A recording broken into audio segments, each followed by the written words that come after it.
Okan go authority ahinya mar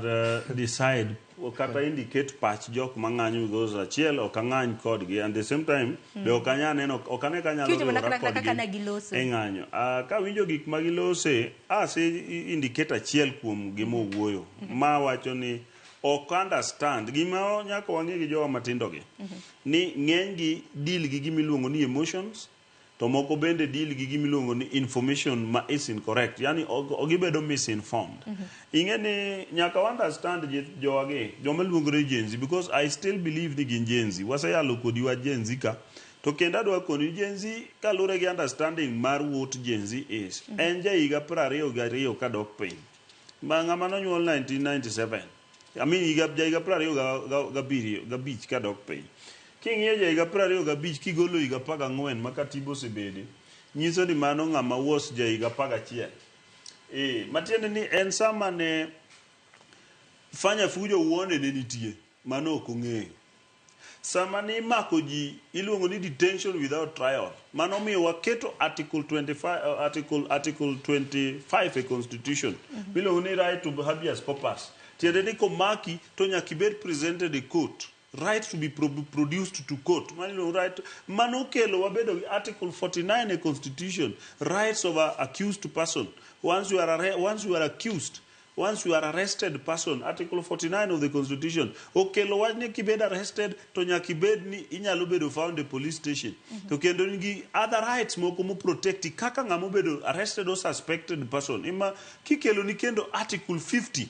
gima kelo article 50 en right to fair trial article 50 sabbatical 1 to the last wacho right to fair trial right of accused person sami bedo accused okinya bedo judged ka okibedo presented before gimiluongo ni court iluongo ni doho nyaka terie doho kendo doho ni nyaka bed doho ma ok otenore komoro amora to kendo nyaka bed doho machiwo paro mami thuolo moro mi ichiw kesni itim buchi iwinj wachni chon ena maka gi kumi jowa gi moko bas joma dongo meigi be gin jok makora nyawacho ni up to today they are now confused gin confused nikech gikia whether gin e jok manyocha ka president owani ji obi ubed piny giwacho ni gino gidwa bet piny Karaelo wacho ni Kenya dhi kethore we abed gi William Ruto piny mondo wane kaka wakonyo Kenya be Raila koro rachni the thing en ni gin jomiluongo ni gidhoke gere ni ambivalence ng'ama is an ambivalence en ng'at ma onge stand kikete ka kimiyo mena to yamade miya obambla to kimiyo obambla ya de miya mbuta de bendi so tiende ni gin jok ma they don't know what they want koro gima adwa wacho adwa nyiso jonagi Katiba ma wan go ma 2010 kiweyo chakruok mare manyiso ni teko tetete ni elwetwa jopiny article 1 sub article 2 to ni teko ni wanyalo tiyo godo aching kata wanya tiyo godo kokalo kuom jogo mwayiero emomiyo wan gi gimiluongo ni representation wasebedo gi proper representation kidhi Katiba ni ochorore article 10 article 10 mar Katiba nyiso kako winjo watim gigewa modede ne wacho ni national values and principles to emoduogo bedo reinforced e gimiluongo ni chapter 6 mar constitution mar to kapok ateri kono Katiba kelo gimanyien miluongo ni dignity human dignity obedo embraced article 10 sub article 4 to kendo ke chake the article 28 human dignity nigi particular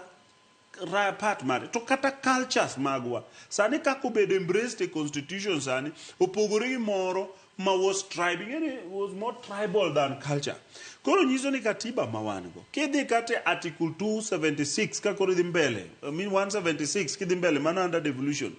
pogo Kenya e yo maka kiwinjo wacho niya nikech sirikal nigi tije adek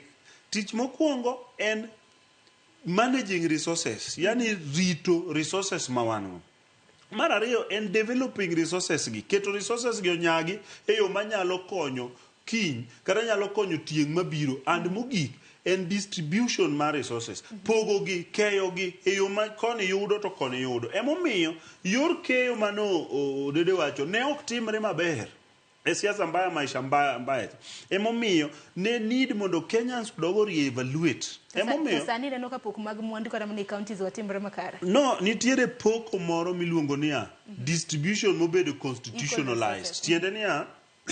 nitiere pesa manyaka dhine Migori kako wacho cha. Tie pesa manyaka dhi Homa Bay whether president dwaro or ok odwaro. Whether opposition pingo or giyiego. Nikech Katiba osewacho ni 15% of pesa mobedo audited accounts mokadho nyaka dhi ne county governments. Mano ok ginyal chenjo. Ginyalo mana loko formula mipogo godo pesa no e parliament to kendo president ok loke e state house. Iloke parliament kobedo moved as a motion. Then gimoro bochako kel kanyo ni equalization fund.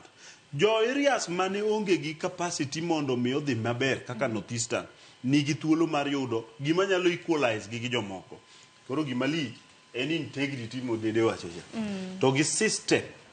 ma felo gik moko e Kenya. To mano bende madwaro ni wadwose kapok wadhi e thor wach machielo. Ahinya ng'ikruok ma bende osenene Katiba chakre ne kete e higa mar 2010 nyaka sani. Wang'e ni weche motenore kod counties nikech wan ga mana gi provinces aboro. Sani koro wantiere gi counties 47 manyiso ni wage bill nyaka dhi malo e kinde mamoko. Ng'ikruok ma kamago dede ema dwaro mar mondo walose kapok wadhi kata mana e thor wach machielo. Ng'ikruok ma Katiba ma kama osekelo. Ber waseneno tadiera ber ma kamano kara mana counties magwa bende wanyalo yudo. Erokamano Sharon.